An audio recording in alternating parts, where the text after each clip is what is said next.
Welcome back. The story rests exactly where we left it, waiting quietly for us to return. There's nothing you need to remember, nothing you need to do. Just settle in, let go, and we'll continue together. The tale picks up now.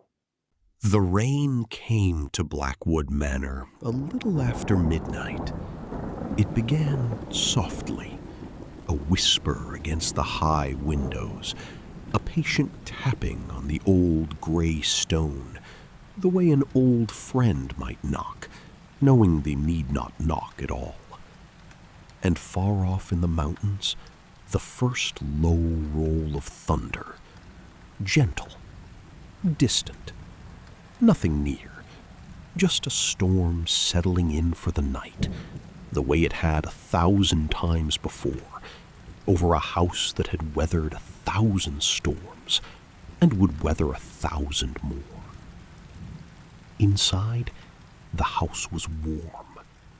Inside, the house was quiet. And inside, one small light was still moving, slowly from room to room. A single candle. A single old man, the last one awake in all the sleeping house. His name was Mortimer. For 30 years he had been the butler of Blackwood Manor. 30 years.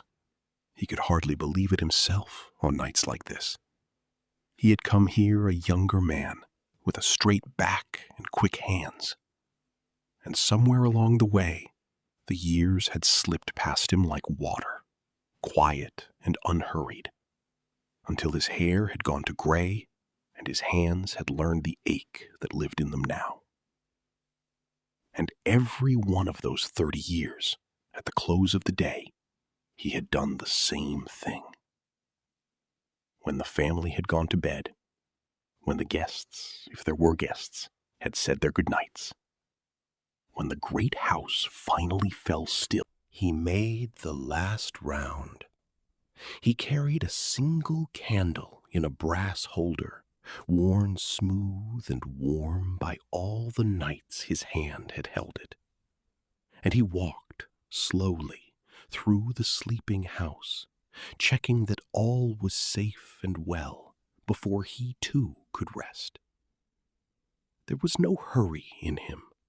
There never was. Not anymore. The round could not be rushed. And the truth was, he did not wish to rush it. It was his. This quiet hour belonged to him alone. He began, as he always did, in the great hall. The candle threw its soft gold light up the tall paneled walls, and the shadows leaned and swayed as he passed, slow and gentle, like the house itself breathing in its sleep.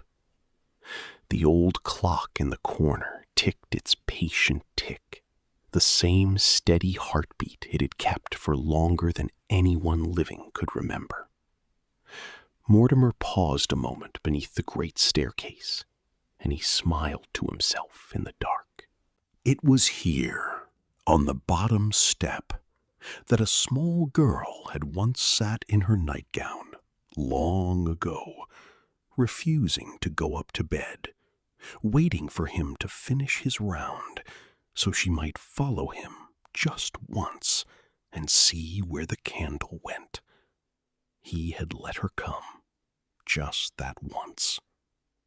She was grown now and gone out into the world, and yet the memory sat there still on the bottom step, warm as ever, waiting for him each night. He drew the heavy curtains closed across the tall windows, one by one, shutting out the storm, and the room grew softer and darker and warmer in the candlelight. Down the long corridor he went, past the portraits in their heavy frames. The faces of Blackwoods long gone watched him from the walls, as they always did. He knew them all. He had dusted their frames and straightened them when they hung crooked, and stood before them on quiet afternoons more times than he could count. They were not strangers to him. They were company. He gave each one the smallest nod as the candlelight touched it, the way you might nod to old friends you pass every night, who ask nothing of you but to be remembered. The floor beneath his feet was worn smooth in a pale path down the center of the corridor, worn by 300 years of quiet footsteps. His own were only the most recent to join them. One day, he thought, without sorrow, someone else's feet would wear this path a little deeper still, and would never know his name. And that was right. That was as it should be. The house went on. That was its great kindness. It held you for a while, and it remembered you longer than you knew. The rain kept its soft rhythm on the windows, steady, patient, endless. And Mortimer walked on, unhurried, into the deeper quiet of the house. Of all the rooms in Blackwood Manor, this was the one he loved best. The candle woke the gold lettering on 1,000 old spines, and they glimmered softly along the shelves, up and up, all the way into the shadowed ceiling. The room smelled of old paper and leather and wood smoke. A good smell, a quiet smell, the smell of 100 winters spent reading by the fire. He found a single book left out upon the great desk, its ribbon marker trailing from between the pages where someone had grown drowsy and drifted off to bed. He closed it gently and held it a moment in his two hands. He could not read it. He had never learned his letters well. There had been no time for such things in the life he had come from. But he had spent 30 years among these thousands of books, keeping them safe, dusting their spines, loving them without ever once knowing what was written inside them. And he did not mind. A thing does not have to be understood to be loved. He had learned that here, in this room, more surely than anywhere. He set the book back among its fellows, and the shelf received it the way a hand closes around something familiar. There. Now the library was whole again. The stairs came next, wide and old, curving up into the dark, the banister worn glass smooth beneath his palm. He climbed them slowly now, one at a time, resting his weight on the rail, the candle lighting only a few steps ahead and a few steps behind. The rest of the great staircase rose and fell away into soft shadow, and that was as it should be. A house at night does not need to be seen all at once. It only needs to be known. And Mortimer knew every step, every creak, every worn turn of the wood without ever needing to look. Halfway up, he stopped to rest, as he always did now. His knees were not what they had been. Once he had taken these stairs 2 at a time, a tray balanced on one hand, young and sure, and never thinking twice. He did not grieve for that younger man. He only smiled at him, gently, across all the years between, the way you smile at someone you were fond of long ago.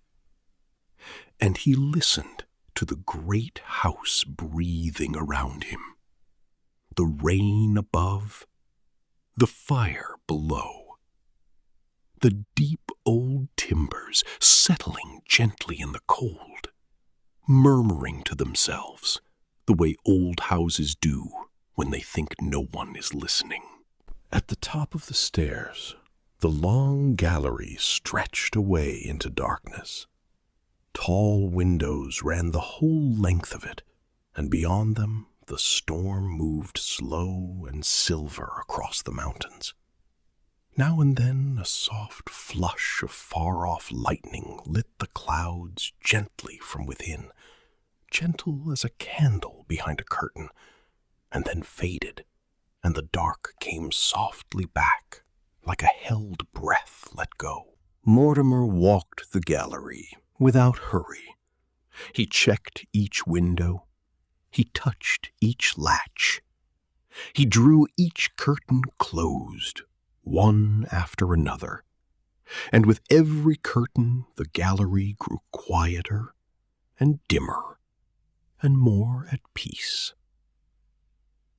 At the far end there hung a mirror, tall and old and clouded at its edges. He paused before it, as he sometimes did, and looked at the man the candle showed him there. An old man, silver-haired, a little stooped, holding a small warm light in the dark. He nodded to him, kindly.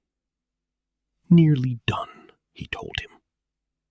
"Nearly done, old friend. Then we may rest." The thunder was very far away now, barely a whisper of it left.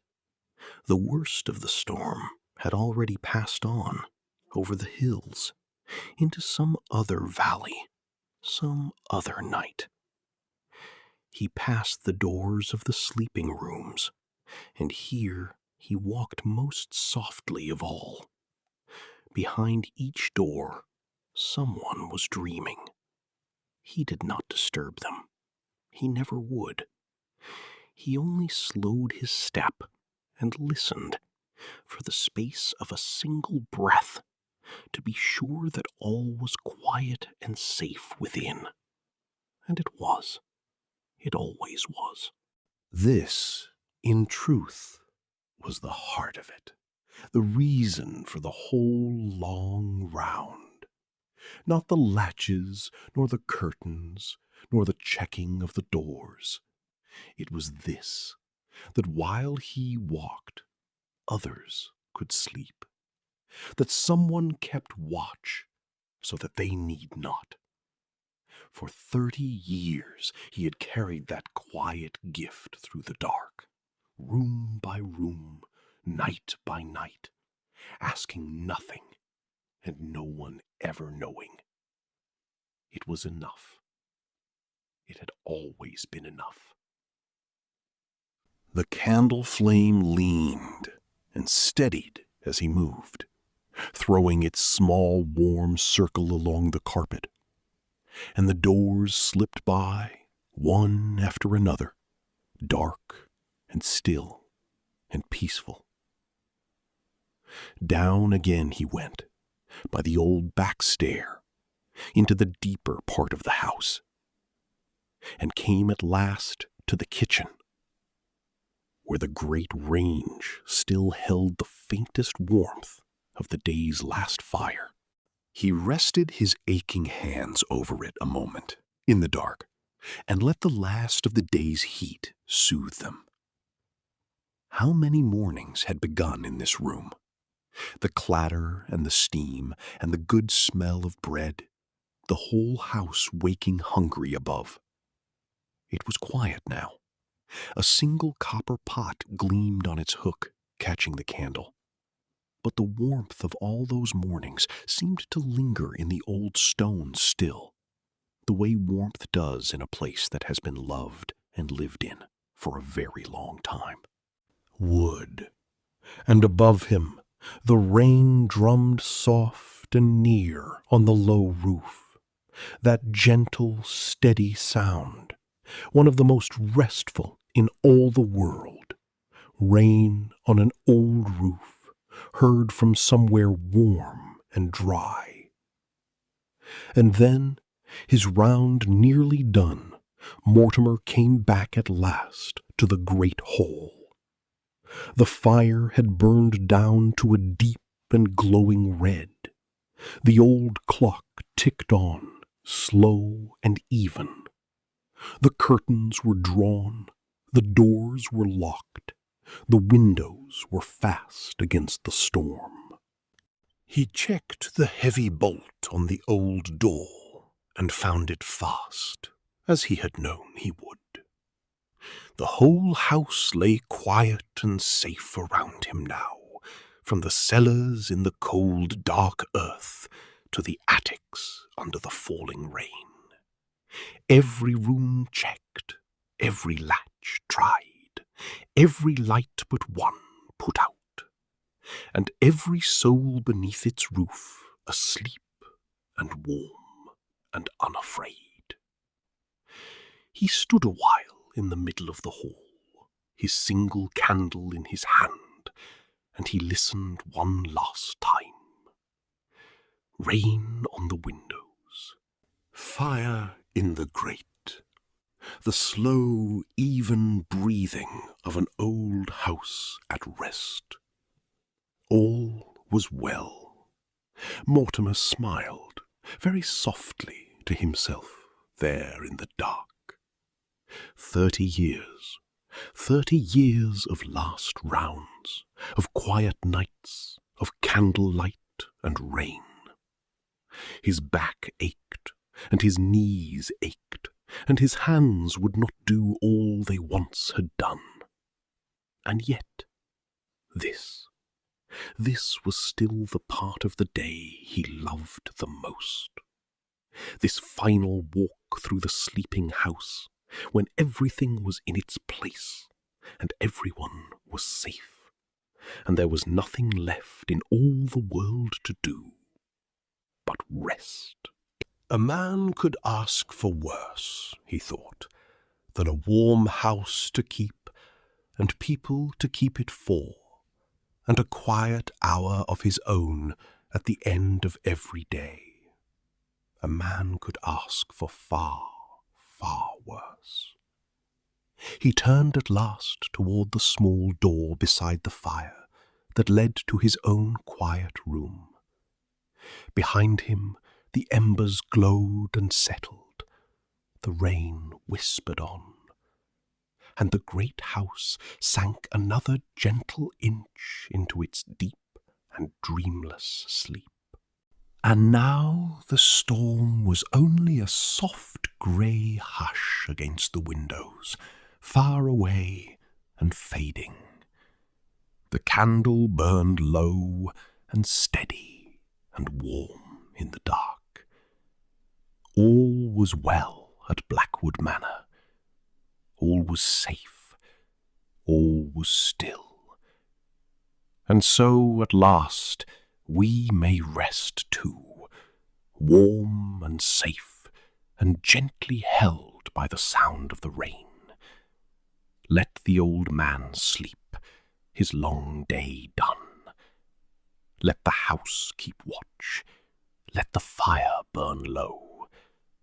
There is nothing left to do tonight, nothing left to carry, nothing left but sleep. We'll stop here for now. There's more to come. The story continues in the next part, whenever you feel like returning. For tonight, just close your eyes and let it all settle. Good night.